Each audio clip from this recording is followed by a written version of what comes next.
నమస్తే, this is Sourya. Welcome to our channel. ఈ రోజు మనతో పాటు సీనియర్ జర్నలిస్ట్ దాము బాలాజీ గారు ఉన్నారు. వారితో మాట్లాడతాం. నమస్తే సార్. నమస్తే. సార్, కరీంనగర్ లో హనీ ట్రాప్ అని చెప్పేసి వింటూ ఉన్నాము. సో వీళ్ళు ఒక కప్పులు దాదాపు 100 మందికి పైగా వీళ్ళు చీటింగ్ చేసి కొన్ని లక్షలు దోపిడీ చేశారు అని చెప్పేసి.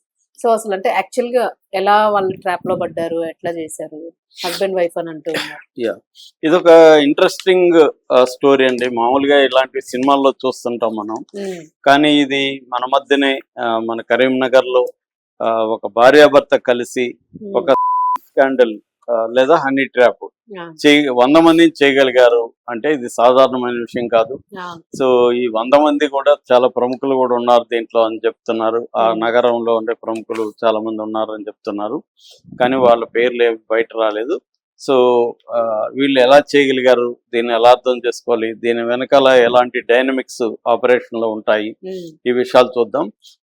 ముందుగా ఏం జరిగిందో పోలీసుల వెర్షన్, అక్కడ కరీంనగర్ సిఐ నిరంజన్ రెడ్డి మీడియాకి ఏం చెప్పాడు అనేది ముందుగా చూద్దాం.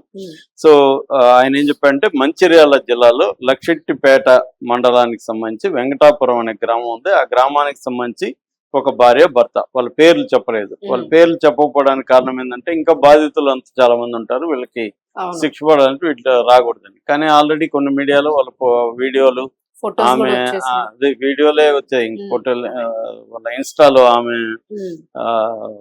మాట్లాడే పద్ధతి అవన్నీ కూడా వచ్చేసాయి. సో ఏదేమైనా వాళ్ళ పేర్లు అయితే నేను కూడా చెప్పట్లేదు. సో భార్య భర్త.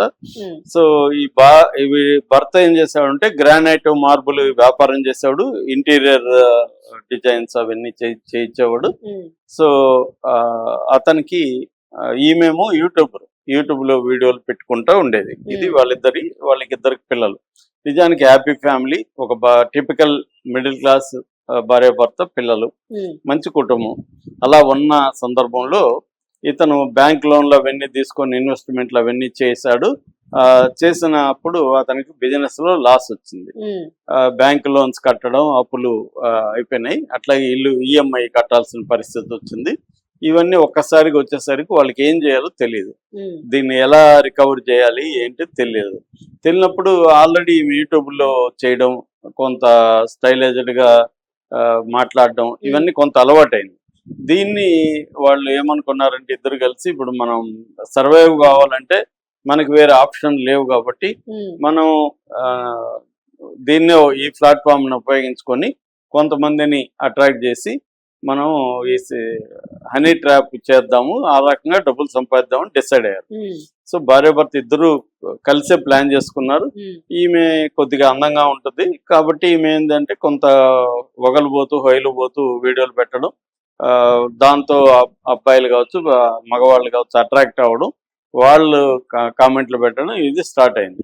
మెల్లగా ఈమె ఏం చేస్తుందంటే, నా నెంబర్ మీకు చాలా మంది నెంబర్ అడుగుతారు కదా, ఇవన్నీ చేస్తుంటే మీ నెంబర్ అడుగుతారు, ఆ నెంబరు పెట్టింది. మీ నెంబర్ అడుగుతున్నారు కదా, దమ్ముంటే నెంబర్ పెట్టామంటున్నారు, దమ్ముంది పెట్టాను, మీరు ఎవడు కాంటాక్ట్ చేయండి అని చేసింది. ఇలా చాలా ఉంటాయి. మనం కానీ ఇన్స్టా ఓపెన్ చేస్తే వీళ్ళే ఎక్కువ ఉంటారు ఈ బ్యాచ్.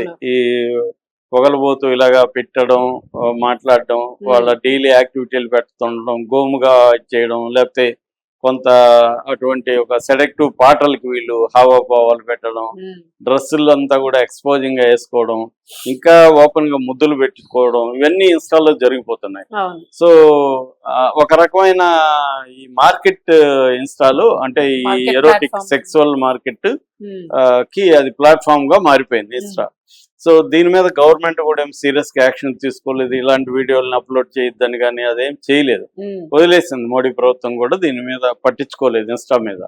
సో దాంతో ఇన్స్టాలో ఇవి విపరీతంగా వస్తున్నాయి. నేను కూడా చాలా సార్లు అనుకున్నాను, ఇంత ఓపెన్ గా ఉంది ఏంటి ఇది అని. నేను జనరల్ గా ఇన్స్టాలో ఎక్కువ ఉండను, కానీ అప్పుడప్పుడు చెక్ చేస్తుంటాం ఏం జరుగుతుందా అని.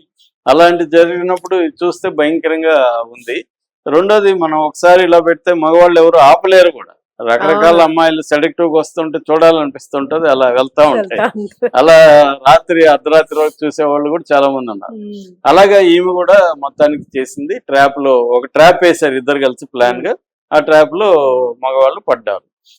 మగవాళ్ళకి ఏంటంటే, ఇవాళ ఇది ఒక రకంగా గవర్నమెంట్ తప్పు కూడా ఉంది దీని వెనక. ఏముందంటే, గవర్నమెంట్ కానీ పోలీసులు కానీ ఇద్దరు కాన్సల్టింగ్ అడల్ట్స్ మధ్య అనేది నిషేధం కాదని సుప్రీంకోర్టు పదే పదే చెప్పినా కూడా ఎక్కడన్నా హోటల్ తీసుకోవాలంటే కూడా వాళ్ళిద్దరు పెళ్లి అయినట్టు అడుగుతా ఉన్నారు. నేను ఆ మధ్య మా సినిమా షూటింగ్ అప్పుడు సంగారెడ్డిలో ఒక హోటల్కి వెళ్తే మేము షూట్ అయినాక అక్కడ మళ్ళీ హైదరాబాద్ రాలేక అక్కడే తీసుకుంటే భార్యాభర్తలు ప్రూవ్ చేసే ఇదాడు మా దగ్గర ఏమి లేదు ప్రూవ్ చేయడానికి. ఏం జోబులో ఏం పెట్టుకుని తిరుగుతుంటాం ప్రూవ్ చేయడానికి ప్రతిసారి పట్టుకోం కదా, ఏం పెట్టుకుని పోవాలి? ఎందుకంటే తన పేరు అలాగే ఉంది, నా పేరు అలాగే మార్చలేదు, చాలా మంది ఇనిషియల్స్ మార్చుకోలేదు. మరి ఏమి ఇవ్వాలి బాబు అంటే అసలు ఎందుకు ఇవ్వాలి అని కొట్లాడితే సార్ మేమేం చేస్తారు సార్, పోలీసులు మమ్మల్ని అరెస్ట్ చేస్తారు సార్ అని చెప్తున్నాడు. పోలీసులకి ఏం పని అరెస్ట్ చేయడానికి? సుప్రీంకోర్టుకి వ్యతిరేకంగా పోలీసులు బిహేవ్ చేయడం అంటే పోలీసులు ఏదో ఒక రకం అరెస్ట్ చేసి వాళ్ళ దగ్గర డబ్బులు లాగడం ఏదో చేస్తున్నారు. సో దీనివల్ల ఏమవుతుందంటే ఇప్పుడు ఒక ఇద్దరు ఒక పెళ్లి కాదు, బాయ్ ఫ్రెండ్ గర్ల్ ఫ్రెండ్ ఎక్కడ కలవాలి? వాళ్ళు ఇళ్లలో కలవలేదు, హోటల్కి డబ్బులు ఇచ్చి కలవాలి. దాన్ని ఎందుకు బ్యాన్ చేస్తున్నారు? It's not illegal. సో దీనివల్ల ఏమవుతుంది, వీళ్ళు ఇప్పుడు ఎక్కడో ఇల్లీగల్ గా ఎన్నో కారులో పోయి ఎక్కడో కూర్చోవాలి, మళ్ళీ అక్కడ కూడా పోలీసు వచ్చి వాళ్ళ దగ్గర డబ్బులు లాగిపోతారు. సో ఇది అంటే సిటిజన్స్ ని క్రిమినల్ చేసే కార్యక్రమం అనేది ప్రభుత్వం చేస్తుంది. ప్రభుత్వం కానీ పోలీసులు కానీ చేస్తుంది. పోలీసుల మీద కేసులు పెట్టాలి యాక్చువల్ గా ఇలాగా బెదిరించేవాళ్ళు. ఎందుకంటే సుప్రీంకోర్టు జడ్జిమెంట్లకి లీగల్ గా దీనికి వ్యతిరేకంగా వాళ్ళు బిహేవ్ చేస్తున్నారు. సో దీనివల్ల ఏమవుతుందంటే క్రైమ్ పెరుగుతుంది. అట్లాగే ఇప్పుడు ఏమవుతుంది అంటే మన దేశంలో ఇంకోటి ఏంటంటే ప్రాస్టిట్యూషన్ బ్యాన్. ప్రాస్టిట్యూషన్ పోర్ను అన్ని బ్యాన్, కానీ మన హిపోక్రటిక్ సొసైటీలో అన్ని ఉంటాయి. ఫోన్ తెరిస్తే పోర్న్ ఉంటుంది, మళ్ళీ పోర్న్ చూసేవాడి మీద కేసులు పెడతారు. చైల్డ్ పోర్న్ అని ఇంకోటి కేసులు పెడతారు. మరి దాని ఎందుకు బ్యాన్ చైల్డ్ పోర్న్ రానేకుండా ఎందుకు ఆపట్లేదు? అది ఆపకుండా చూసేవాడి మీద వాడిని క్రిమినల్ చేయడం. వాడేదో మామూలుగా ఓపెన్ చేస్తే ఒకసారి వస్తాయి కూడా అనుకోకుండా, వచ్చినప్పుడు చూసాడు అనుకో, నువ్వు చూసావు కాబట్టి నాకు తెలిసిపోయింది. ఇక్కడ ఈ టెక్నాలజీ మాత్రం బాగా డెవలప్ చేస్తారు, ఎవరిని పట్టుకునే టెక్నాలజీ. ఆపే టెక్నాలజీ డెవలప్ చేయడు. దాన్ని ఆపే టెక్నాలజీ కూడా డెవలప్ చేసి అసలు రానికుండా ఆపచ్చు కదా, వీళ్ళు అది చేయరు. అంటే ఈ హిపోక్రసీ వల్ల ఏమవుతుందంటే మామూలు సిటిజన్స్ కూడా క్రిమినల్స్ గా మారిపోవడం అనేది జరుగుతుంది. ఇది కూడా అదే పద్ధతి. ఇప్పుడు ఈ మగవాళ్ళు 100 మంది ట్రాప్ లో పడ్డారు. ఎందుకు పడ్డారు? వాళ్ళు క్రేవింగ్ ఫర్ సెక్స్, వాళ్ళ కారణాలు వాళ్ళకి ఉండొచ్చు. వాళ్ళకి వేరే లీగల్ మెథడ్ లో ఆ క్రేవ్ని తీర్చుకునే దానికి ఛాన్స్ లేదు కాబట్టి ఇల్లీగల్ గా చేయాలి, రహస్యంగా చేయాలి. రహస్యంగా చేయనప్పుడు దాన్ని ట్రాప్ చేసి ఈ సిస్టమ్ ని ట్రాప్ చేసే వాళ్ళు ఉంటారు. ఇప్పుడు వీళ్ళ పాయింట్ ఆఫ్ వ్యూలో వీళ్ళ క్రైసిస్ వచ్చింది, ఎకనామిక్ క్రైసిస్. ఎకనామిక్ క్రైసిస్ వచ్చినప్పుడు ఏం చేస్తారు మనుషులు? కొంతమంది చనిపోతారు ఫ్యామిలీ, ఇంకొంతమంది ఏదో ఒక రకంగా ఎవరిని అప్పులు తీసుకొని ఫ్రాడ్ చేయడం అనేది చేస్తారు. సో దీంతో వీళ్ళు ఏం చేస్తారు, ఏం చేసింది, ట్రాప్ వేసింది. దీంట్లో 100 మంది పడ్డారు. సో అక్కడ కూడా ట్రాప్ వేసి అమ్మాయి డబ్బులు తీసుకొని సెక్సువల్ వర్కర్ గా మారి, సెక్స్ వర్కర్ గా మారి డబ్బులు తీసుకొని ఉంటే కూడా ఇది క్రైమ్ అయ్యేది కాదు. అది కూడా క్రైమే చట్ట ప్రకారం అనేది క్రైమే. బట్ ఇది వేరే రకమైన హనీ ట్రాప్ క్రైమ్. దాంతో వీళ్ళు ఏం చేస్తారంటే రెండోది సెక్స్ వర్క్ లో కూడా పెద్ద డబ్బులు లేకపోవచ్చు, వీళ్ళు అనుకునేంత రేంజ్ లేకపోవచ్చు ఈమెకి. అంటే దానికి కూడా బాగా సెలబ్రిటీలకి అయితే ఒక రేట్, మామూలు అయితే ప్రైస్ తక్కువ ఉంటది కాబట్టి వీళ్ళు తక్కువ రోజుల్లో ఎక్కువ డబ్బులు కావాలి వీళ్ళకి. అది కూడా ఏమవుతుంది, ఒకసారి నీకు అలవాటైతే కేవలం అప్పులు తీర్చి సెటిల్ అయ్యే వరకే ఉందామని ఉంటారా? ఎవరు ఉండరు. ఇంకా బాగా లగ్జరీగా వెళ్ళొచ్చు కదా, మంచి ఇల్లు కొనుక్కుందాం, ఇదేదో బాగుంది, ఒకసారి పడుకుంటే ఏంటి 100 సార్లు పడుకుంటే ఏంటి అనేది నిండా మునిగినోడికి చల్లేంటి అనే పద్ధతిలో వీళ్ళు రెచ్చిపోయి దాదాపు 100 మందిని ఇలా చేశారు. ఫస్ట్ వచ్చిన వాడిని ఏం చేశారంటే ఇతను కెమెరా ఎక్విప్మెంట్ రహస్యంగా, ఇప్పుడు వాళ్ళ సీక్రెట్ కెమెరాలు బ్రహ్మాండంగా వచ్చాయి కాబట్టి అవన్నీ సెట్ చేసుకొని బెడ్రూమ్ లో వీళ్ళిద్దరి భార్యతో ఎవరైతే వస్తాడో వాళ్ళ వీడియోలు తీసి వాళ్ళని బ్లాక్ మెయిల్ చేయడం మొదలు పెట్టారు. అలాగా బాగా డబ్బులు వచ్చాయి, అప్పులు తీర్చారు. ఒక 65 లక్షలు పెట్టి ప్లాట్ కొన్నారు, ఒక 10 లక్షలు పెట్టి కారు కొన్నారు, ఒక లగ్జరియస్ లైఫ్ ని లీడ్ చేస్తున్నారు. వీళ్ళకి ఇది అలవాటు అయిపోయింది, బాగుంది. ఈ క్రమంలో ఏమైందంటే ఒక లారీ ఓనర్ ఒక అతను ఇలాగే ఇలా ట్రాప్ లో వచ్చాడు, ఈమెతో ఎంజాయ్ చేశాడు, వీడియోలు దొరికాయి, దాంతో బెదిరించారు. ఒక 12 లక్షల వరకు ఆల్రెడీ ఇచ్చాడు, ఇంకొక 5 లక్షలు అడుగుతున్నారు. మొన్న ఏమైందంటే ఇతను శ్రీపురం అనే అక్కడ కరీంనగర్లో ప్లేస్లకి రమ్మని ఒక 1 lakh ఇచ్చాడు. ఇంకా నేను ఇవ్వలేను, ఇప్పుడిప్పుడే ఇవ్వలేను అని భంగపడ్డాడు, బ్రతిమలాడుకున్నాడు.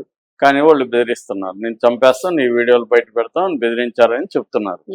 దాంతో అతను వెళ్ళి ఇది నెవర్ ఎండింగ్ గేమ్ గా ఉంది, ఆల్రెడీ 12 ఇచ్చా, ఇప్పుడు ఒకటి 13 ఇచ్చాను, ఇంకా 4 అడుగుతున్నారు, 4 ఇచ్చినాక గమ్మనుంటారా, మళ్ళీ అడుగుతారు, ఏం చేయాలని వాళ్ళ ఫ్రెండ్స్ ని వాళ్ళని వెళ్ళి చెప్పాడు. ఎవరో క్లోజ్ ఫ్రెండ్స్ ఉన్నప్పుడు చెప్తారు కదా, చెప్పినప్పుడు ఇది నెవర్ ఎండింగ్ గేమ్, నువ్వు పోలీసులకి వెళ్ళి నీ ఐడి రాకుండా చూస్తారని ఎవరో తెలిసిన వాళ్ళు చెప్పుంటారు.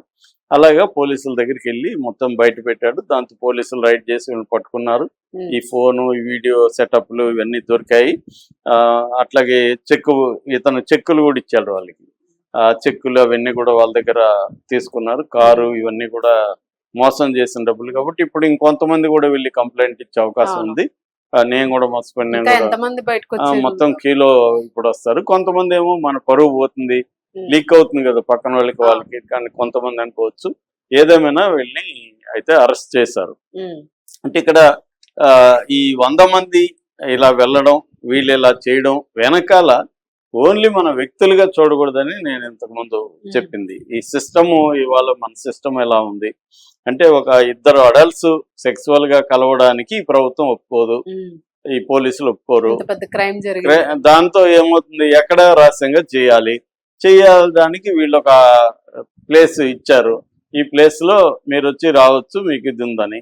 మామూలుగా అంతవరకు అయితే కూడా ఇది కాదు, కానీ వీళ్ళకి గ్రీడ్ ఎక్కువైపోయి బెదిరించడం ఎప్పుడైతే బ్లాక్ మెయిల్కి వెళ్ళేదో అది జరిగింది. ఇప్పుడేం జరగచ్చు, నెక్స్ట్ వీళ్ళ దగ్గర డబ్బులు ఉంది, వీళ్ళు పోలీసులకి డబ్బులు ఇవ్వచ్చు, లీగల్ గా మంచి క్రిమినల్ లాయర్ని పెట్టుకుంటారు. జైల్లో డబ్బులు ఇస్తే జైల్లో బెటర్ లైఫ్ ఉంటది. ఈ ఒక 10 లక్షలు 20 లక్షలు ఖర్చు పెట్టుకుంటే కేసు నుంచి బయటకు వస్తారు. సో అంతకంటే ఏమి జరగదు. బయటకు వచ్చి కరీంనగర్ వదిలేసి ఇంకొక ఊరు వెళ్ళి అక్కడ కూడా చేయాలనుకుంటే ఇంకొక 2 ఏళ్ళు 3 ఊరుకోలేరు కదా సార్. అదే ఈమెకి ఎవరో ఉండి ఈమెకి ఇదయ్యే వరకు ఈ బిజినెస్ చేయదలుచుకుంటే చేయొచ్చు, లేదు బుద్ధిగా ఇంకో డబ్బులు ఉన్నాయి కాబట్టి కరీంనగర్ లో అయితే ఉండలేరు వాళ్ళు, ఎందుకంటే అక్కడ వాళ్ళకి అందరికి తెలిసిపోయింది కాబట్టి ఇంకెక్కడికో వచ్చి పేర్లు మార్చుకొని, ఇప్పుడు వీళ్ళు వేరే ఊర్లో విజయవాడకి వెళ్తే ఎవరు గుర్తుపడతాడు. సో అలాగా ఉండే అవకాశం అయితే ఉంది. శిక్ష పడుతుంది అనేది డౌట్ కాకపోతే ఏదైనా వెళ్లే వాళ్ళు కూడా జాగ్రత్తగా అప్రమత్తంగా. అంటే దీనివల్ల ఉపయోగం ఏంటంటే, ఇప్పుడు ట్రాప్ లో పడేవాళ్ళు, ఇప్పుడు ఎందుకంటే నేనే చాలా మంది ఫోన్ నెంబర్లు పెట్టి చూసాను. వాళ్ళకి ఫోన్లు మనకేముంది, ఫోన్ కొడదాము ట్రై చేద్దాం అని ఒక మెసేజ్ పెట్టడం, ఫోన్ చేయడం చేస్తాం.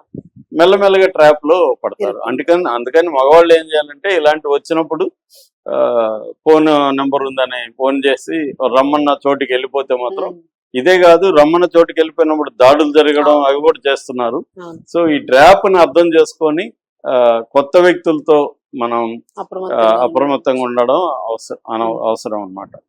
ఒకవేళ మోసపోతే ధైర్యంగా పోలీసులకు చెప్పడం కూడా అవసరం. ఇప్పుడు 13 లక్షల వరకు ఇతను వెయిట్ చేయకుండా బిగినింగ్ లోనే చెప్పున్నాడు పోలీసులకి వెళ్ళి, అప్పుడే ఇది బయటకు లాస్ జరిగేది కాదు, ఇంకొంతమందిని కూడా ఇతను సేవ్ చేసి ఉండేవాడు. సో అది. Thank you.